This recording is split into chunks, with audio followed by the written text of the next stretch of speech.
আলোড়ন সৃষ্টিকারী বক্তা খতিবুল উম্মাহ আল্লামা হযরত মাওলানা হাফিজুর রহমান সিদ্দিকী সাহেব দামাত বরকাতুহুম এক্ষুনি আমাদের মাঝে এসে উপস্থিত হচ্ছেন।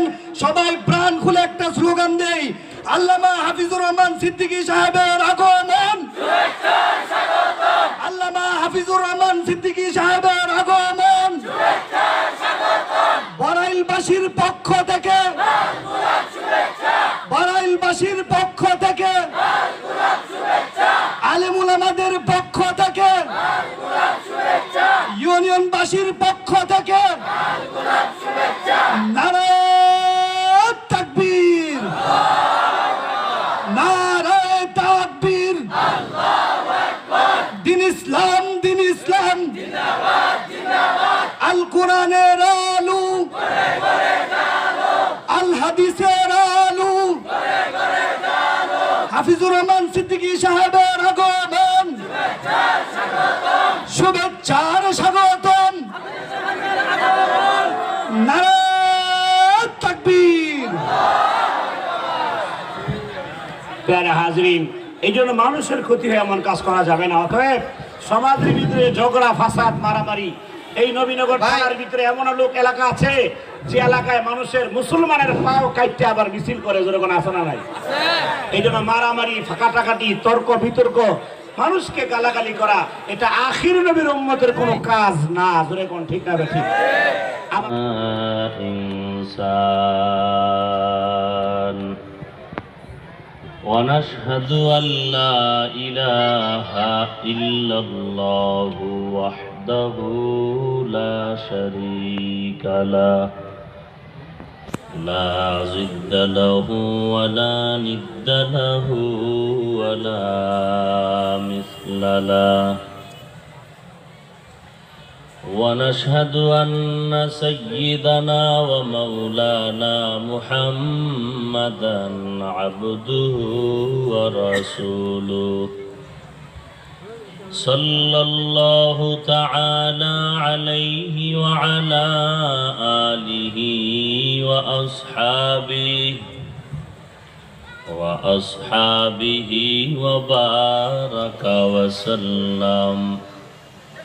وبارك وسلم تسليما كثيرا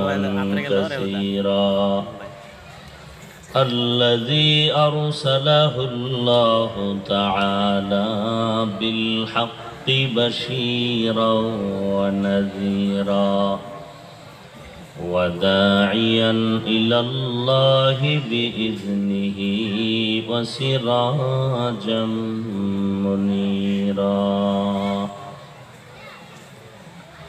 أما بعد فأعوذ بالله من الشيطان الرجيم بسم الله الرحمن الرحيم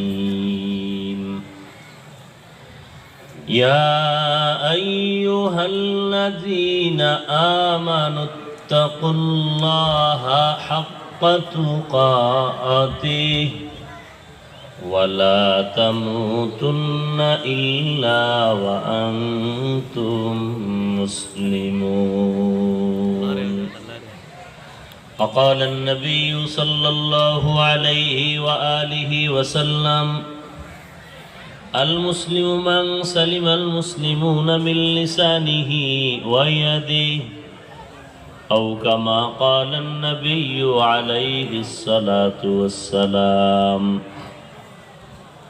صدق الله مولانا العظيم وصدق رسوله النبي الأمي الكريم ونحن على ذلك من الشاهدين والشاكرين والذاكرين والحمد لله رب العالمين اللهم صل على محمد النبي الأمي وعلى آله وسلم تسليما سبحانك لا علم لنا إلا ما علمتنا إنك أنت العليم الحكيم رب اشرح لي صدري ويسر لي أمري واحلل عقدة من لساني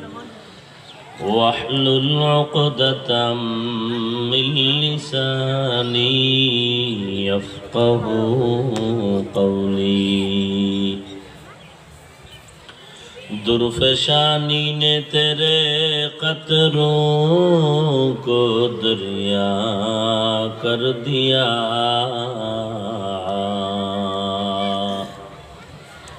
दिल को रोशन कर दिया आँखों को बीना कर दिया दिल को रोशन कर दिया आँखों को बीना कर दिया दिन के सूरज डूब रही है हम लोगों के सामने रोज़ महशर क्या जवाब है मुस्तफ़ा के सामने रोज़ महशर क्या जवाब है मुस्तफ़ा के सामने আল্লাহ পাকের দরবারে লাখো কোটি শুকর যে আল্লাহ রাব্বুল আলামিন কর্মব্যস্ততার মধ্যেও কঠিন মুসিবতের দিনে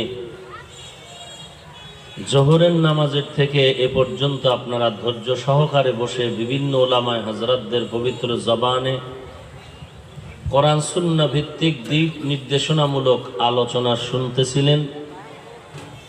আল্লাহ পাক এই বরকতি মজলিসে আমাদেরকে হাজির হওয়ার তৌফিক দান করেছেন, আলহামদুলিল্লাহ। লক্ষ কোটি দরুদ ও সালাম সৈয়দুল মুরসালিন রহমাতুল্লিল আলামিন শফিউল মুজনিবিন খাতামুন নবিয়্যিন সৈয়দুস সাকালাইন ইমামুল মুরসালিন হযরত মুহাম্মদুর রাসূলুল্লাহ সাল্লাল্লাহু আলাইহি ওয়া আলিহি ওয়াসাল্লামের উপর আলোচনা বা ওয়াজ মাহফিল গতানুগতিক যেইভাবে চলতেছিল আমাদের দেশে, আজকের আয়োজনটা ওইভাবে নয়। আপনারা জেনেছেন বিভিন্নভাবে যে আজকে একটি দোয়ার মাহফিল, দোয়ার আয়োজন। আমাদের লক্ষ কোটি আলেম মুসলমানের কলিজার টুকরা মুরব্বী হাটহাজারীর হযরত পৃথিবীর থেকে বিদায় নিয়েছেন। আপনাদের বিবাড়িয়ার গৌরব হাজারো আলেমের ওস্তাদ আল্লামা মনিরুজ্জামান সিরাজি রহমতুল্লাহ আলাই, আরও যারা জমিন থেকে বিদায় নিয়েছেন তাদের রুহের মাগফিরাত কামনায় আজকের এই আয়োজন, দোয়ার আয়োজন। আর বিশেষ করে গোটা দুনিয়াতে যেই মহামারী করোনা ভাইরাস, আপনারা পৃথিবীর খবর অনেকটাই আমার থেকে বেশি জানেন যে ইদানিংকালে অনেক দেশে কিন্তু নতুন করে লকডাউন দেওয়া হচ্ছে। এই ইদানিংকালে এমনকি আমাদের দেশেও এরকম একটি কথা ভেসে আসতেছে যে ঠান্ডা বেড়ে গেলে এই আক্রমণ সংক্রমণ বেড়ে যেতে পারে। তো যাই হোক, এমতো অবস্থায় আমরা ঘরে তালাবদ্ধ ছিলাম কয়েক মাস, ব্যবসা বন্ধ, চাকরি বন্ধ, একত্রিত হওয়ার কোনো রাস্তা ছিল না। এমনকি মানুষের সর্বোচ্চ শান্তির স্থান মসজিদে যাওয়াটাও একসময় আমাদের জন্য সীমাবদ্ধ ছিল। আল্লাহ পাক সেখান থেকে আজ আমাদেরকে একত্রিত হওয়ার তৌফিক দিয়েছেন, এটা বড় নেয়ামত। আর এই নেয়ামতকে স্বীকার করে নেওয়া, এটা একজন আল্লাহর খাঁটি বান্দার কাজ। আজকে আমরা এখানে উপস্থিত হতে পেরে আল্লাহর কাছে শুকর আদায় করা উচিত, এবং বাকি টাইম যে উদ্দেশ্য করে এখানে আমরা আসছি দোয়ার জন্য, সেই দোয়া করে, দোয়া নিয়ে এরপরে বিদায় নেওয়া উচিত। আল্লাহ আমাদের সবাইকে তৌফিক দান করেন। দোয়া এমন একটা মেডিসিন, আল্লাহর রসুল বলেন আর দোয়া হুয়াল ইবাদা, দোয়া হলো ইবাদত। দোয়া এমন একটি মেডিসিন, এমন একটি পাওয়ার, অসম্ভব জিনিসকেও সম্ভব করে দেয় দোয়ার মাধ্যমে। এটা কোনোদিন সম্ভব নয়, আল্লাহ পাক দোয়ার মাধ্যমে এটা সম্ভব করে দেয়। এই করোনা ভাইরাস এমন এক মুসিবত, সারা পৃথিবীর পরাশক্তি যারা নিজেদেরকে স্বয়ং সম্পূর্ণ মনে করে, বেদিন বেঈমান যারা ভাবত তাদের মোকাবেলায় কেউ নাই, তারাই পৃথিবীর সব কিছু, তারাও মাথা নত করে বসে আছে, সৃষ্টিকর্তার দিয়ে তাকিয়ে আছে। তিনি ছাড়া আর এই বিপদ থেকে উদ্ধার করার আর কেউ নাই। কারণ আল্লাহ আমাদেরকে উদ্ধার করবেন, কিন্তু যেই কারণে এই বিপদ আসলো আল্লাহ সে কারণটাও কোরআনে বলেছেন, জাহারাল ফাসাদু ফিল বাররি ওয়াল বাহরি বিমা কাসাবাত আইদিন নাস। এই বিপদ, এই বিপর্যয় সব আমাদের হাতের কামাই করা, অর্থাৎ গুনাহের ফলাফল। তো যেই গুনার কারণে বিপদ আসছে, এক সেকেন্ডে বিপদ দূর হয়ে যাবে যদি আমরা সেই গুনার থেকে বেঁচে যাই, তওবা করি, কান্না করি। আর এই তওবা করার মজলিস, আল্লাহ কি মসজিদে আছেন আর কোথাও নাই? ভাই কথা বলেন, এখানে আছে না? আল্লাহ নাই কোন জায়গায়? সব জায়গায় আছে। তাহলে ঘরে বসে নামাজ পড়লেও তো আল্লাহর জন্য পড়বো, মসজিদে যেতে হবে কেন? আবার ঘরে নামাজের থেকে মসজিদে 25 গুণ সওয়াব বেশি কেন? আবার জুমার মসজিদে আরো সওয়াব বেশি, আবার জুমার মসজিদ থেকে বাইতুল্লাহ বেশি, বাইতুল্লাহ, মসজিদে নববী, মসজিদে আকসা, এতে সওয়াব বেশি। কারণ কি? আল্লাহ তো সব জায়গায় আছেন। ফাআইনামা তুয়াল্লু ফাসাম্মা ওয়াজহুল্লাহ।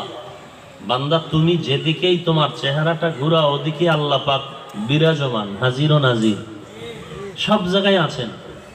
তো জামাতে নামাজ, মসজিদে যেতে হবে কেন? বলে ওখানে জামাতে নামাজ। আর জামাতে সবাই মিলে নামাজ পড়লে এর দ্বারা কারো না কারো আল্লাহর রহমত কারো উপরে যদি চলে আসে, এই রহমত বাকিরাও পেয়ে যায়। এ সমস্ত মজলিস আপনি একা একা ঘরে বসে দোয়া করলেও তো হইতো, কিন্তু এখানে সবাই জমা হয়ে দোয়া করার ফায়দা কি? একজনের আমিন যদি আল্লাহ কবুল করেন, এর বিনিময়ে যেহেতু আমার আল্লাহ দয়াময়, রহমান, আল্লাহ চান তার বান্দাগুলো তওবা করবে, ক্ষমা চাইবে, আমি ক্ষমা করে দিব। একজনের আমিনের বদৌলতে আল্লাহ সকলকে মাফ করে দিবেন। যেমন উদাহরণত আপনারা দেখে থাকেন, যারা ধান বিক্রি করে সাথে চিটাও থাকে, যে চিটার কোনো মূল্য নাই, কিন্তু একই দামে চিটাও বিক্রি হচ্ছে ওই ধানের সাথে, সাথে থাকার কারণ। তো এই জন্য ভালো মানুষ, আল্লাহর প্রিয় বান্দা, কোরআনওয়ালাদের মজলিসে বসলে কোরআনওয়ালাদের উপরে যদি রহমত আসে, বাকি যারা পাশে থাকে আল্লাহ তাদেরকেও রহমত দান করেন। এই জন্য এই মজলিস বরকতি মজলিস। আমার দোয়া কবুল নাও হতে পারে, আমি গুনাহগার, কিন্তু এখানে দোয়া কবুল হবে হাদিস মতে কি কি গুণ থাকলে, কি আলামত, ওই আলামতের কিছু লোক এখানে আছে। যেমন এখানে সাদা দাড়িওয়ালারা দোয়া করলে কবুল, তালিবুল ইলম যারা কোরআন হাদিস শিখেন, এদের উপর আল্লাহর রহমত বেশি, এমন পরিমাণ যে পৃথিবীর প্রত্যেকটা সৃষ্টি তাদের জন্য দোয়া করে। যারা কোরআন পড়ে, রসুল বলেন পৃথিবীতে ওই ব্যক্তি সব থেকে দামি, এর উপর আর দামি আর কেউ নাই। কে? যে আল্লাহর কোরআন শিখে অন্যদেরও শিখায়। কোরআন শিখার মানে কি? কোরআন শিখার ব্যাখ্যা অনেক। এক তো তেলাওয়াত শিখানো, ব্যাখ্যা শিখানো, তর্জমা শিখানো, ওই কোরআনের তালিম অনুযায়ী আমল শিখানো, এবং ওই কোরআন শিখতে গিয়া যা করা দরকার সব ওই কোরআনের ছায়াতলেই শামিল। কোরআন ডাইরেক্ট শিখলে যেই সওয়াব, আর ওই কোরআন শিখার জন্য যে উপকরণ তৈরি করবে, ওই উপকরণ তৈরির পেছনে যে সময় যাবে তাতেও সেই স্বভাব।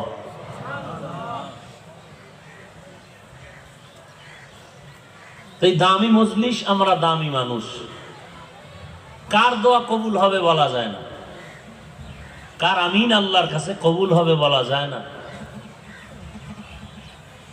তো যাই হোক, সংক্ষিপ্ত কিছু কথা বলবো, দোয়া করে ইনশাআল্লাহ আমরা বিদায় নিব। আল্লাহ আমাদের তৌফিক দান করেন। এই করোনায় কত মানুষ মানুষকে হারিয়েছে, বন্ধু বন্ধুকে হারিয়েছে, সন্তান পিতামাতা হারিয়েছে, মা বাপ সন্তানকে হারিয়েছে। আমরাও যে কিছুদিন বেঁচে থাকবো কোনো গ্যারান্টি আছে? বলেন না কেন? নাই। একদিন আমাদের এই পৃথিবীর থেকে বিদায় নিতেই হবে, থাকতে চাইলেও পারব না। আল্লাহ বলেন এই মরণের আগেই কর্মসূচি পালন করো, না হয় কবর হবে তোমার ভয়ঙ্কর জায়গা। অতএব যদি তুমি পরকাল জীবনকে সুখ শান্তিময় করতে চাও, না, আল্লাহ যেই ভয় পাওয়ার উপযুক্ত ওই পরিমাণ ভয় করতে হবে। 2 নাম্বার কর্মসূচি, ওয়ালা তামুতুন্না ইল্লা ওয়া আনতুম মুসলিমুন, এবং তোমরা মুসলমান না হইয়া মৃত্যুবরণ করিও না। কারণ মুসলমান না হয়ে যদি কবরে যাও, কবর হবে বড় ভয়ঙ্কর জায়গা। অতএব আগের থেকেই সতর্ক করে দিলাম, এই মুমিন, কোন বেঈমানকে আল্লাহ বলেন নাই কবরে যাওয়ার আগে সোজা হয়ে আয়। আল্লাহ শুধু মুমিনকে বলেছেন, কারণ এই জমিনের যারা মুমিন তারা আল্লাহর কাছে বড় দামি গোলাম। আল্লাহ চান না এই মুমিনরা জাহান্নামের আগুনে জ্বলবে, আল্লাহ চান না এই মুমিনরা কষ্ট করবে। আল্লাহ বলেন, বান্দা, আমার ছেলে মেয়ে কিচ্ছু নাই, আমি আদর করে তোমাদের বানিয়েছি, আমি চাই বান্দা তওবা কর। তওবা করা মাত্র জিন্দেগীর সব গুনাহগুলো মাফ করে দিব। हर गरी देने के तू तैयार है, जो न मांगे उससे तू बेजार है। या इलाही तू मेरा माबूद है, या इलाही तू मेरा माशूक है। या इलाही मुझसे मुझको दूर कर, ताके देखो मुझ में तुझको एक नजर। আল্লাহ তোমাদেরকে বানিয়েছি, তোমরা আমারই বান্দা, আর কারো বান্দা না। মায়ের গর্ভে তোরে কেউ খানা দেয় না, আমি আল্লাহ দিয়েছি। মায়ের গর্ভে তোরে সুন্দর একটা চেহারা দিয়া তোর বাবায় বানায় নাই, তোর মা বানায় নাই। খ্রিস্টান, ইহুদি, হিন্দু, বৌদ্ধ, তোদের ধর্মগুরুরা তোদের মায়ের গর্ভে খানা দেয় নাই। আমি আল্লাহ সুন্দর করে তোরে মায়ের গর্ভে প্যাকেটের মধ্যে রাখিয়া এক বিন্দু অক্সিজেন ঢুকার কোনো রাস্তা রাখি নাই।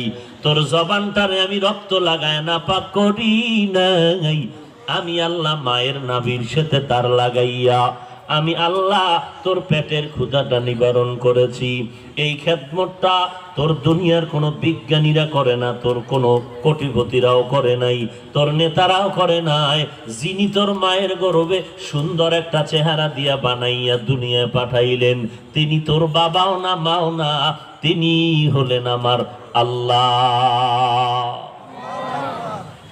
ওই আল্লাহকে কেমন করে ভুলে গেছো রে গোলাম? দুনিয়াতে বলে যে যার নুন খায় সে তার গুণ গায়, নুন খাওয়ার পরে যদি কেউ গুণ না গায় তারে বলে নিমক হারাম। তার মতো বেঈমান অকৃতজ্ঞ আর কেউ হতে পারে না রে বাবা। আল্লাহ কেমন দয়ার মালিক, মায়ের গর্ভেই শুধু আমাকে লালন পালন করি এই ক্ষান্ত হননি। আল্লাহ বলেন, এরে বাচ্চা, তুই দুনিয়াতে আসার পরে কি খাবি তাও তোর আব্বা তৈরি করতে পারবে না। জমিনের খানাও তুই খেতে পারবি না, পানিও পারবি না, মাছ গোশত খেতে পারবি না রে গোলাম। আমি আল্লাহ জানি তোর জন্য কি খানাটা উপযুক্ত। আমি আল্লাহ কুদরতি ভাবে তোর মায়ের মধ্যে বুকে ফ্লাক্স বানাইয়া সুন্দর খানার আয়োজন করেছি রে বাবা। একটা ফ্লাক্সের মধ্যে যদি দুধ রাখে গরম, পানি রাখে গরম, চা রাখে 24 ঘন্টার বেশি গরমের গ্যারান্টি নেই। আর আমি আল্লাহ কেমন রব, তোর মায়ের স্তনে এমন দুধের ব্যবস্থা করলাম, 2 বছর পর্যন্ত মায়ের দুধ পান করবি, একটা সেকেন্ডের জন্য দুধ কখনো নষ্ট হবে না। কাদের কুদরত দারি বর কামাল, আন্তা রব্বি আন্তা হাসবি যুল জালাল, তুহি কাদের জলিলুল্লাহ জাহাদার, বহর হালে তুহি মেরা নেগাহদা। ওই আল্লাহকে ভয় কর, কারণ আল্লাহ আমার যত বড়, আল্লাহর দয়া মায়াটাও তত বড়। আমার আল্লাহ যত বড়, ওই আমার মাওলা পাকের আযাব আর শাস্তিও তত বড়। এরে যুবক নবীর উম্মতের দল, মাথায় টুপি দিয়া মনে করিস না মাথা নষ্ট করেছি, দাড়িটা লম্বা করে মাথা নষ্ট করেছি মনে করিও না, লম্বা জামা পরার কারণে পাগল হয়েছি মনে করিস না রে ভাই। এই টুপি পরার আগে চিন্তা করেছি, ভাবনা করেছি, বহু গবেষণা করেছি। এই দাড়ির কারণে, টুপির কারণে, লম্বা জামা পরার কারণে কত টুপিওয়ালা ফাঁসির মঞ্চে গেল, কত টুপিওয়ালা জেলখানায় চলে গেল, এই টুপির অপরাধে, নামাজের অপরাধে, জিকিরের অপরাধে। এগুলো বুঝিয়া শুনিয়েই দাঁড়িয়ে রাখছি, নামাজ পড়ি, পর্দা করি, হালাল খাই। এরে আল্লাহর গোলাম, অতএব আমগো টুপি আর দাড়ির কারণে জেলখানা আর মরণের ভয় দেখায় কোনো লাভ নাই। জমিনে আসছি একবার, যাব একবার, বেঈমানের সাথে মাথা নত করে না। এরে নবীর উম্মতের দল, এরে যুবক, কয়দিন আর বাহাদুরি করবা? চোখ দুইটা বন্ধ করে তাকায় দেখো, এ জীবনে খেলার মাঠে কত বন্ধু নিয়ে খেলা করেছো, আজ অনেকেই নাই। লেখাপড়ার টেবিলে কত বন্ধু নিয়ে আড্ডা করেছো, আজ অনেকেই নাই। এমন একটা দিন খবর হয়ে যাবে, মাইকে আওয়াজ, তুমিও থাকবা না, মসজিদের খাটিয়া তোমার ঘরের সামনে দাঁড়ায় যাবে। তুমি তাকাইয়া দেখবা, তোমার মা কান্না করে, আমার ছেলে নাই। তোমার আত্মীয়, তোমার ভাই বোনেরা কান্না করে, আমার আপনজন চলে গেল। দেখবা তাকায়া কেউ বাঁশবাগানে কবর খনন করার জন্য, বাঁশ দেওয়ার জন্য বাঁশবাগানে দৌড়ায়। কেউ কবর খনন করে, কেউ কলা পাতা কাটে, কেউ গরম পানি করে তোমার চিরবিদায়ের গোসল দিবে। কিসের বাহাদুরি করো রে ভাই? নিজের গায়ের জামাটাও কবরে নিতে পারবা না, বেলেট দিয়া কেটে কেটে সবকিছু রেখে দিবে। বিদায় বেলা 3 খান সাদা কাপড়ের প্যাকেট হইয়া কবরে যাইবা। আল্লাহ কই কবরটা কেমন জানো?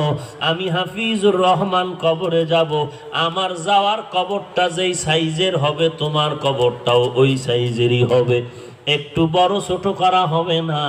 আমার কবর যেমন 3.5 হাত, তোমার কবরও হবে 3.5 হাত। ওই কবরে যেই নিয়মে আমাকে রাখা হবে, সেই নিয়মে তোমাকেও রাখা হবে। মাটি দিয়ে যখন সবাই বিদায় হয়ে যাবে, তোমার কবরে রাখার পরে পায়ের কাফনের মুষ্টি, মাথার মুষ্টি খুলে দেওয়া হবে। তোমারও আমারও খোলার পর সবাই যখন চলে যাবে, 2 জন ফেরেশতা তোমার কবরে আসবে, আমার কবরেও আসবে। আসার পরে তোমাকেও 3টা প্রশ্ন করবে, আমাকেও 3টা প্রশ্ন করবে। জিজ্ঞাসা করবে না তুই আলেম নাকি মূর্খ, তুই শিক্ষক নাকি ছাত্র, পীর নাকি মুরিদ, তুই কি চরমনাই নাকি তাবলিগওয়ালা কওমি, নাকি তুমি একজন আলিয়ার ছাত্র, তুমি ইমাম সাহেব নাকি মুসল্লি। কোনো প্রশ্ন করা হবে না। প্রশ্ন হবে 3টা। নারী নাই, পুরুষ নাই, ধনী নাই, গরিব নাই, আলেম নাই, মূর্খ নাই, পীর নাই, মুরিদ নাই, রাজা নাই, প্রজা নাই, সবার জন্য 3টা প্রশ্ন। 1 নম্বরে রবের পরিচয় দাও, 2 নম্বরে ধর্মের পরিচয় দাও, তিন নম্বরে রাহমাতুল লিল আলামিনের পরিচয় দাও। এই তিনটা প্রশ্নের জবাব তারা দিতে পারবে যারা দুনিয়ায় এই তিনটা কাজের উপরে জীবনটা চালাইলো, জীবনটা রবের তরিকায় চলাইছি, রবের বিরোধিতা বান্দা করে নাই, রব সারা কিছু চিন্ত না, ওই বান্দা রবের গোলামি করিয়া যদি কবরে যায়, ফেরেশতাদের প্রশ্নের জবাবে বলবে রব্বি আল্লাহ, আমার রব হলেন একমাত্র আল্লাহ, আল্লাহ ছাড়া আমার আর রব কেউ নাই। কারণ রিজিক দেওয়ার মালিক আমার আল্লাহ, হায়াতের মালিক আল্লাহ, মৌতের মালিক আল্লাহ, ইজ্জত দেওয়ার মালিক আল্লাহ, ইজ্জত নেওয়ার মালিক আল্লাহ, সুস্থ করার মালিক আল্লাহ, অসুস্থ বানানোর মালিক আল্লাহ। আমার মাস্ক লাগাইয়া 3 ফিট দূরে থাকা, এইটা কোনো গ্যারান্টি নাই যে আমি মরব না, বাঁচবো। কারণ যারা ঘরের দরজায় মাস্ক পরিয়া দরজা লাগাইছিল এমন বান্দাও মরে গেছে কি যায় নাই। আল্লাহ পাক বলেন, রে গোলাম তবে সতর্ক থাকো, এটা তো সুন্দর, তোমার মুখের নিঃশ্বাসটা যেন আমার শরীরে টাচ না করে, আমার মুখের নিঃশ্বাস তোমার শরীরে যেন টাচ না করে, তোমার গায়ের ঘামের গন্ধ আমার ভেতরে যেন সে কষ্ট না দেয়, আমার ঘামের গন্ধটা তোমাকে যেন কষ্ট না দেয়। পরিষ্কার পরিচ্ছন্নতার সাথে হাত ধুইয়া রাখো, চেহারাটা ধুইয়া রাখো, জামা কাপড় পরিষ্কার পরিচ্ছন্ন রাখো। এটা সুন্দর সতর্কতা, তবে এটা বাঁচার গ্যারান্টি না, এটা মৌতের গ্যারান্টি না। আল্লাহ বলেন বাঁচানোর মালিক আমি, মৌতের মালিক আমি আল্লাহ। আমি আল্লাহ যদি বাঁচাতে চাই তাহলে বিবারিয়ার জমিনে তাকায় দেখ, আল্লামা জুবায়ের আনসারী রাহমাতুল্লাহ আলাইহির জানাজার মধ্যে লক্ষ মানুষ এক জায়গায় হওয়ার পরেও আমি বাঁচায়া রাখছি। বাঁচানের মালিককে আল্লাহ বলেন, বাঁচানের মালিক আমি আল্লাহ, আর মউত দেওয়ার মালিক আমি আল্লাহ। যাদের কাছে কেউ না, ছেলে আসতে দেয় না, মেয়েকে আসতে দেয় না, স্ত্রীকে পর্যন্ত আসতে দেয় না, কেন? আমার করোনা হবে হবে ভয়, আক্রান্ত হয়ে গেলে আমি মরে যাব, আমার সামনে আসবা না, এই লকডাউনের অবস্থায় আমার কিনারায় আসবা না। আল্লাহ বলেন তোর স্ত্রী যদি কাছে না নাও, তোর সন্তানগুলো যদি কাছে না নাও, এই স্ত্রী তোরে রক্ষা করতে পারবে না, এই সন্তান তোরে রক্ষা করতে পারবে না। আমি আল্লাহ পারলে রক্ষা করব, না হয় আমি নিতে চাইলে তোরে নিয়ে যাব। এমন বান্দা একটা ফ্লাইট দিয়া স্পেশাল বাহির থেকে বিদেশ থেকে ডাক্তার আনিয়া টাকার বস্তা দিয়ে কয় আমারে সুস্থ করে দাও। আল্লাহ বলেন আমি আল্লাহ যদি তোরে সুস্থ না বানাই, দুনিয়ার কেউ সুস্থ করতে পারবে না। আমি আল্লাহ তোরে নিয়ে যাব। আল্লাহ বলেন সবার মাঝখান দিয়ে নিয়ে গেলাম, টাকাও বাঁচাইতে পারে না। কি পরিমাণ পাওয়ার থাকলে স্পেশাল ফ্লাইটে লকডাউনের মধ্যে বিদেশ থেকে ডাক্তার আনতে পারে? এমন পাওয়ারওয়ালাকেও আমার মাওলা নিয়ে গেছে। বুঝাই দিলেন বান্দা তোরে কেউ বাঁচানের মালিক না, মালিক আমার আল্লাহ। हकीकत से तू दुनिया बेखबर है, दुनिया की नुमाइश पर नजर है। नमी गुयम के अज दुनिया जुदा बाश, बहर कारे के बाशी बा खुदा बाश। जिसते दुनिया از خدا غافل بودن، نقماشون قره فرزند زار। এরে যুবক আল্লাহর গোলাম, অতএব এই বিপদ থেকে যদি বাঁচতে চাও, 1 নাম্বার কাজ গুনাহ ছাড়ো, তওবা করো। গুনাহ ছাড়ো, তওবা করো। আজকে নোয়াখালীর জমিনে আম্মা জানের ইজ্জত নষ্ট করার কারণে আমগো দেশের যুবক মুসলমান সবাই আন্দোলন করো, সরকারের কাছে দাবি জানাও নারীর ইজ্জত যেন নষ্ট না হয়। ওরে নারীর ইজ্জত রক্ষার জন্যই তো বহু আগের থেকে বাংলাদেশে আইন করা আছে। নারী নির্যাতনের আইন আছে, শিশু নির্যাতনের আইন আছে না নাই? এরে যুবক, আবার চিল্লাইয়া এমন কঠিন বানাইলি যে এতদিন যাও একটু সার পাইতে, এখন সার নাই, জাগাত জবাই করে ফেলা হবে। কিন্তু যুবক আমারে জবাব দাও, আজকে তুমি ওই নোয়াখালীর মায়ের ইজ্জত রক্ষার আন্দোলন করলা রে বাবা। ওই মায়ের ইজ্জতের খবর সারা দেশব্যাপী দুনিয়ার মানুষ জানলো, কিন্তু এখানে যারা মুসলমান নবীরা আশেক, আলিয়া বুঝি না, কওমি বুঝি না, আমি বুঝি আমি আল্লাহর গোলাম, তুমিও আল্লাহর গোলাম। আমি যেই মদিনার নবীর উম্মত, তুমিও সেই নবীর উম্মত। আমি যেই কাবা মানি, কোরআন মানি, তুমিও সেই কাবা মানো, কোরআন মানো। মুসলমান তোমার আমার পরিচয়। দুনিয়াতে তুমি আমি আসছি এক, যাব এক, প্রশ্ন এক, কাফন এক, কালার এক, অতএব কোরআন হাদিস সব এক। তুমি মুসলমান হইয়া আমাকে জবাব দাও। ও যুবক, তোমার বুকে হাতটা লাগাইয়া আল্লাহর উপরে ভরসা করিয়া মুসলমান পরিচয় দিয়া কি বলতে পারবা নোয়াখালীর মায়ের ইজ্জত নষ্ট যারা করলো তাদের বিরুদ্ধে চিৎকার দিতেছো? বলো তোমার চরিত্রের খবরটা কি? তোমার এই বয়সে কতটা মেয়ের জীবনের উপরে হামলা করেছো, কত মেয়ের সতীত্ব নষ্ট করেছো? তোমার বিরুদ্ধে ফাঁসির স্লোগান দিবে কে? তুমি তো ওই মেয়ে, ওই মহিলার ধর্ষকদের বিরুদ্ধে স্লোগান দিতেছো রাস্তায় নেমে। তুমি যে 5টা মেয়ের জীবনের উপরে ধর্ষণ করেছো, হামলা করেছো, তুমি কেউ জানে না, তোমার আব্বা জানে না, মা জানে না, তোমার ভাই জানে না, বন্ধু জানে না। যেই মেয়ের সাথে অপরাধ করেছো সেই মেয়ে জানে, তুমি জানো, আর আল্লাহ জানে। বলবে এটা তো হুজুর কেউ জানে না। আমি কোরআন মাথায় লইয়া যদি বলি, আমি যদি সবার সামনে কসম কাটি, তাহলে তো কেউ বুঝবে না যে আমি অপরাধ করেছি। ওরে বাবা, কপাল যদি পুড়িয়া যায় আর আল্লাহ যদি তোর উপরে বেজার হয়ে যায়, দুনিয়ার কোনো সাক্ষী লাগবে না, সিসি ক্যামেরা লাগবে না। যেই মেয়েটার সাথে অপরাধ করবি সেই মেয়েটাই মানুষের জানায় দিবে। তোর চরিত্রের খবর কি? তুই যে আর একজনের ফাঁসি চাও, তোর চরিত্রের খবর কি বল? তুই বইয়ে বইয়ে আলেমরে গালি দাও না, তুই বসে বসে তাবলীগের বিরোধিতা করো, তুই বসে বসে চরমনাইরে গালি দাও, তুমি বসে বসে আউলিয়া কেরামদের বিরোধিতা করো, তুমি বসে বসে মাদ্রাসার বিরোধিতা করো। তোমার বিরোধিতায় কার কপাল পুড়বে বলো তো? তোমার বিরোধিতায় তাবলীগ, চরমনাই, মাদ্রাসা, এই আলেম ওলামা এরা চুপ হয়ে যাবে, বন্ধ হয়ে যাবে দিনের খেদমত? বরং কপাল তোমার পুড়েছে, আরো পুড়তেছে। এর যুবক আল্লাহর গোলাম, আবার তোমার মতো যুবক তাকায় দেখো, স্কুল কলেজে পড়ে এক ওয়াক্ত নামাজও বাদ দেয় না, আছে না নাই? ব্যবসা করে নামাজ বাদ দেয় না, চাকরি করে যুবক নামাজ ছাড়ে না, শ্রমিকের কাজ করে যুবক নামাজ বাদ দেয় না, রিক্সা ড্রাইভারি করে নামাজ ছাড়ে না। ওরে আল্লাহর গোলাম, ময়দানে কৃষি কাজ করে নামাজ বাদ দেয় না। ও যুবক, তুমি কেন নামাজ পড়ো না? তুমি কেন আল্লাহর কুদরতি কদমে সিজদাটা দাও না? ওই কবরের কথা স্মরণ কর। 1 নাম্বার প্রশ্ন, রবের পরিচয় দাও। যারা দুনিয়াতে রবের গোলামি করবে তারা বলবে আমার রব হলেন আল্লাহ। যারা দুনিয়াতে ইসলাম ধর্ম পালন করে চলবে তারা বলবে আমার ধর্মের নাম, আমার ধর্মের নাম ইসলাম। আমার টুপিও ছিল ইসলামের লাইনের টুপি, আমার দাড়িও ইসলামের পরিচয়, আমার পোশাকটাও কিসের পরিচয়?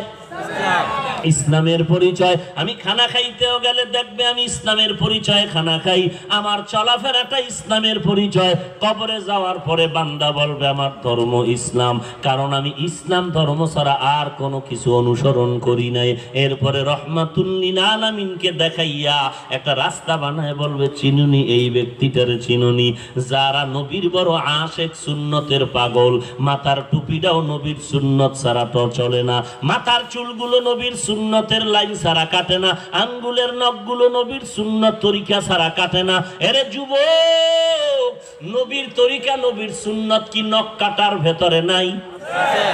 মানলে সুন্নি, না মানলে ভণ্ড। আসতে বলেন কেন? চুল কাটার মধ্যে কি মদিনার নবীর সুন্নত নাই? মানবে যারা সুন্নি, যারা মানবে না তারা ভণ্ড। এরে বাবা, পোশাকের মধ্যে মদিনার সুন্নত কি নাই? এই মদিনার নবীর সুন্নত অনুযায়ী যারা পোশাক পরলো মানলো তারা সুন্নি, যারা মানে না তারা নবীর সুন্নি উম্মত নয়। ভেজাল আছে? ভেজাল তোমার ভিতরে, আমার ভিতরে না। নবীর সুন্নত মানলে সুন্নি, না মানলে নবীর দুশমন। এরে নবীর আশিক, কেমনে পানির গ্লাসটা ধরবেন আর পানি পান করবেন, এখানেও কি মদিনার নবীর সুন্নত আসেনি? মানেননি? যদি মানেন শকর, আপনি নবীর আশিক। আপনার কপালে পতাকা লাগানো লাগবে না, আল্লাহর আরশে আজিমে লেখা হবে আপনি নবীর আশিক। আর যদি সুন্নত জবাই করো আর যদি মিছিল দাও, পতাকা লাগাও, আল্লাহর আরশে আজিমে লেখা তুমি নবীর দুশমন। যাও সুন্নতে আহমদ কো যাবা মোহাম্মদ কাইবুয়াদ নিসবতরা। এরে নবীর আশিক উম্মতের দল, আমি বলি না তুমি পাঁচকল্লি দিতে হবে, আমি বলি না তুমি সাদা টুপি দিতে হবে, আমি বলবো বাবা নবীর সুন্নত মাথায় টুপি দাও। তাল গাছের দাও যদি ভারো দে, তো তো টুপি দিছো, তো বলা যায় তুই নবীর সুন্নত মেনেছ। এরে যুবক, কালার নিয়ে দ্বন্দ্ব কেন করো? কাফনের কালার সবার আলাদা নাকি একই? শুধুমাত্র বিবেরিয়ার মানুষের কাফনের কালার হবে সবুজ রঙের, আমরা বরিশালীদের কাফনের কালার হবে সবুজ, কালো। সবারটা কি? সাদা। কে পীর, কে মুরিদ, কে ধনী, কে গরিব, কোনো ভেদাভেদ নাই, সবার কাপড়ের কালার সাদা। ওই সময় যদি একই কালার হয়, এখন কেন টুপির কালার নিয়ে দ্বন্দ্ব করো? তুমি সবুজ দাও, তোমার সমস্যা কি? তুমি কালো দাও, সাদা দাও, সমস্যা কি? তুমি কেন আমারে হিংসা করো, আমি কেন তোমারে হিংসা করবো? তাহলে তোমার সবুজটাই যদি জীবনের আপন হয়, তো কাফনটাও সবুজ কালারের হইরা মরো।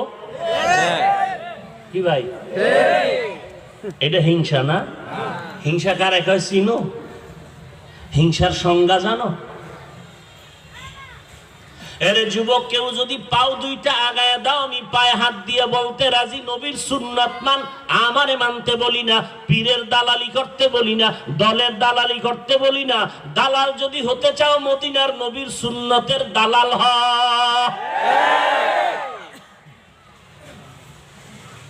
ও যুবক, তোমার চুল ক্রিকেটারের সাইজে কেটে ইন্দুর বান্দর হয়েছ কেন?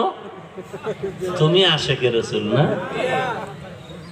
তুমি আশেকে রাসূল না? আল্লাহ হেদায়েত দান করেন। এরে যুবক, মদিনার নবী বলেছেন যুবকদের দ্বারা ইসলামের খেদমত হয়েছে বেশি। আজকে যুবকরা যদি দিনদার হয়ে যাইতো, আমাদের বেশি চিল্লানো লাগতো না, বেঈমানেরাও মাথা উঁচু করে কথা বলার সাহস পেত না। এরে যুবক ভাই, স্কুল কলেজে পড়তেছেন, ধন্যবাদ। আমি বলি না সবাই মাদ্রাসা আসেন না, খবরদার স্কুলে থাকবেন, ছাড়বেন না। কারণ ওখানে পড়িয়া ডাক্তার হবেন, ডক্টর হবেন, ইঞ্জিনিয়ার হবেন, ডিসিএস পিআইজি হবেন। আর আমার নবীর সুন্নাত অনুযায়ী চলবেন, আপনার দ্বারা এই দেশে ইসলামের যেই পরিমাণ উপকার হবে কল্পনা করা যাবে না।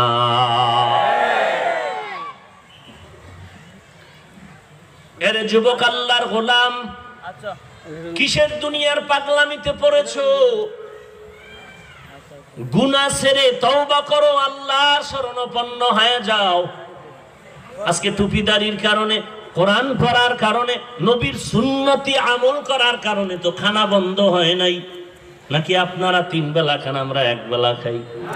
না, আমরা হুজুরেরা 5 বেলা খাই। আর যারা হুজুর দেখতে পারে না, তারা 1 বেলার বেশি খাইতে পারে না। সকাল বেলা রুটি মারো, দুপুর বেলা 1 মুঠ ভাত মারো ভর্তা দিয়া, রাতের বেলা খাইবা না। বিপদ, ডাক্তার রেড সিগন্যাল দিয়া রাখছে, যত খাবি ততই মরণ দিকে আগায়া যাবি। কুদরত কার? আমরা টুপিদারি নবীর সুন্নত মানার কারণে কি আমগো সমাজের সম্মান নাই? আমগো সমাজের এই চেয়ার যে বসছি, এই চেয়ার চেয়ারম্যান চেয়ারে বয়, আজকে আমি বইছি, কিন্তু চেয়ারম্যানের চেয়ারের মেয়াদ আছে, কোরআনওয়ালার চেয়ারের কোনো মেয়াদ না আছে। আর কি চাও? সম্মান। আল্লাহ যা দিছে এর থেকে বেশি চাইলে পরে জুতার মালা। নমরুদ্দা বেশি সব সম্মান চাইতে গিয়া কয় আল্লাহরই মেরে ফেলুম, একাল বিশাল এক তীর নিয়ে আল্লাহরে মারতে উঠছে। আল্লাহ পাক রব্বুল আলামিন এত বড় বেঈমানের সাইজ করা হয় না, হঠাৎ করে কাইতে জুতার সাথে মোলাকাত হয়ে গেল, মাথা ঠান্ডা হয়ে গেল, বলে এই জুতা মোবারক আমার ঔষধ, তাড়াতাড়ি বাড়ি মার। বাড়ি মারলেই মাথা ঠান্ডা, না দিলেই মাথা গরম। নমরুদ বলে একজন খাদেম রেডি কর। খাদেম ওর কামটা কি? বলে খালি জুতা মারার জন্য খাদেম। যত জোরে বাড়ি মারবি তত বেতন বাড়ায় দিন। কেমন ঠান্ডা হয় না? এরে আল্লাহর গোলাম, জোর করিয়া সম্মান নিতে যাইও না। আল্লাহ যে সম্মান দিছে এই সম্মানের মধ্যে অনেক বরকত বেশি। এই জন্য সবাইকে আমি পায়ে হাত রেখে অনুরোধ করব, এতদিন আমরা চিল্লাইতাম কোরআন পড়ো, নামাজটা পড়ো, সবাই বলতো স্কুল খোলা, কলেজ খোলা, ভার্সিটি খোলা, সময় নাই, পড়বো কেমনে? দোকান খোলা, চাকরি চলে, ডিউটি চলে। আল্লাহ কয় 7 মাস ঘরে হান্দায়া রাখছি, লকডাউনের মধ্যে এইবার কি বলবি? এই 6 মাসের মধ্যে যদি কোরআনটা শিখতে না পারো, হিসাব দিতে হবে কড়ায় গন্ডায়। দুনিয়ার সব কাম পারলি, কোরআনটা শিখতে কেন পারলি না? অথচ কোরআন শিখা বড় সহজ। মাত্র 3 মাস টাইম লাগবে কোরআন শিখতে। 1 ঘন্টা করে দৈনিক সময় দাও, কারণ এই কোরআনের বরকতেই তো আজকে দুপুর বেলা ব্যস্ত মানুষ এখানে বসে আছে, টাকাও পাবে না, খানাও পাবে না, এরপরও কেন কষ্ট করে বসে আছে? একমাত্র কোরআনের আকর্ষণ। কিসের আকর্ষণ? নাকি পিছনে কোনো খিচুড়ির ড্যাগ আছে? আছে? এমন আল্লাহর বান্দা আছে দুপুরে হয়তো খানাও খায় নাই, আছে না নাই? এরে আল্লাহর গোলাম, এটা কোরআনের বরকত। এই কোরআনটা যার সিনায় থাকবে তার কেমন বরকত। এই কোরআন যে সিনায় নিয়ে কবরে যাবে, ওই কবরের মাটি সিনাটারে নষ্ট করবে না। কিয়ামতের ময়দানে এই কোরআন আল্লাহ 10 জনারে সুপারিশ করে জান্নাতে নিয়ে যাবে। ওরে পর্দার আড়ালের মা বোনেরা, ধন্য তোমার কপাল যদি তুমি একজন কোরআনওয়ালার মা হয়ে যেতে পারো। ও পর্দার আড়ালের মা, ও বৃদ্ধ বাবাজি, আল্লাহ তাআলা সন্তান দান করেছেন, আল্লাহর কাছে কান্না করেন, দোয়া করেন, আল্লাহ এমন একটা সন্তানের মা বাবা বানায় দাও, মরণের পরে সন্তান যেন জানাজার ইমামতি করতে পারে। কোরআন পড়িয়া নসিব নষ্ট হয় নাই, কোরআন পড়ার কারণে সম্মান কমে নাই, ইজ্জত কমে নাই রে বাবা। এই কোরআন পড়ার কারণে আল্লাহ দুনিয়াতেও বাদশা বানাইছেন, পরকালেও থাকবে বাদশা। অতএব ওই আল্লাহর মুহাব্বত নিয়ে সামনে আগাও। ইয়া আইয়ুহাল্লাযীনা আমানুত্তাকুল্লাহ, আল্লাহকে ভয় করো। ইয়া আইয়ুহাল্লাযীনা আমানুত্তাকুল্লাহা হাক্কা তুকাতি ওয়া লা তামুতুন্না ইল্লা ওয়া আনতুম মুসলিমুন। আল্লাহকে ভয় করো, মুসলমান না হইয়া কবর দেশে যাইও না। মুসলমান হইয়া কবরে যাও, বলবেন আমিও তো মুসলমান। ওরে ভাই, আপনি মুসলমান, আমিও মুসলমান, তবে ব্যবধান আছে। যারা আসল মুসলমান তারা খানা খাইতেও নবীর সুন্নত মানবে, ঘুমাইতেও নবীর সুন্নত মানবে। আল্লাহর কাছে তওবা করেন, হে মালিক, জীবনটা চলে যাবে, এই মুসিবতের মধ্যে তুমি আমারে বাঁচায় রাখছো। আমার কত বন্ধু চলে গেল, কত আলেম চলে গেল, কত আপনজন চলে গেল, আমি যদি চলে যাইতাম উপায় নাই। ও আল্লাহ, আজকে তওবার দরজায় ফিরে আসি, আর গুনাহ করব না, আর মা বাবারে কষ্ট দিব না, নবীর সুন্নতের আর জবাই দিব না, আর ইসলামের বিরোধিতা করব না, আর দেশের বিরুদ্ধে জাতির বিরুদ্ধে ষড়যন্ত্র করব না। আজকে থেকে মা বাবার খেদমত করব, ওলামায়ে কেরাম শ্রদ্ধা করব, 5 ওয়াক্ত নামাজ পড়ব, সহিভাবে কোরআন পড়ার চেষ্টা করব, গুনাহ সারিয়া এরপরে নেক আমল করিয়া নিজের জীবনটারে সুন্দরভাবে সাজাইয়া মুসলমান হয়ে কবরে যাব। আল্লাহর কাছে এই নিয়তে খাঁটি অন্তরে তওবা করো, আল্লাহ আমাদের তওবা কবুল করে নেন, এই তওবার উপরে মজবুত হয়ে চলার তৌফিক দান করেন, আমিন। আলহামদুলিল্লাহি রাব্বিল আলামিন, ওয়াসসালাতু ওয়াসসালামু আলা